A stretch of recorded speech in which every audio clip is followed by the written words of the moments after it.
சொல்லுங்க, எனக்கு வயிற்றுக்குத்துக்கு என்ன செய்ய வேணும்?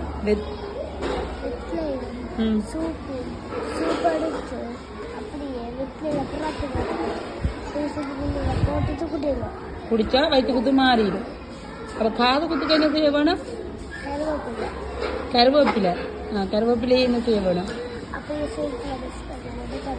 இல்ல காது குத்துக்கு வல்லாரையை இடிக்க சொன்னீங்க. நம்ம காது குத்துக்கு என்ன செய்ய வேணும்? வல்லாரைய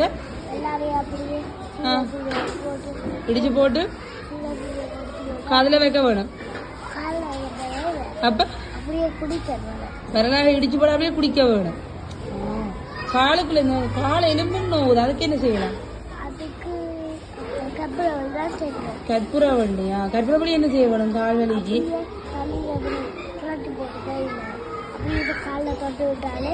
தண்ணிக்குள்ள கற்பூரவள்ளியை பிரட்டிட்டு காலில் தொட வேணும். காலை தொட்டு தொட்டு வச்சா சரி, கால் எலும்பு எல்லாம் சரியா வந்துடும். சளிக்கு என்ன செய்யறது? அப்ப சளிக்கு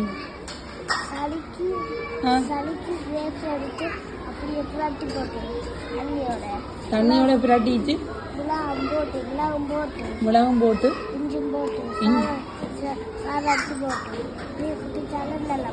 இஞ்சி சாறு போட்டு அடிச்சு அப்படியே குடிச்சா சரி. அப்படியே குடிக்க வேணுமா? சரி சரி சரி, ஓகே, தேங்க்யூவா. உங்களோட இதுக்கு அப்போ நீங்கள் எம்பிபிஎஸ் டாக்டராக வரலாமே. அப்போ நீங்கள் இவ்வளவு மருந்து சொல்கிறீங்க, காது குத்து, வயிற்று குத்து, கால் நோக்கெல்லாம் மருந்து சொல்கிறீங்களானே. அப்போ நீங்கள் ஒரு பெரிய டாக்டராக வரலாமே.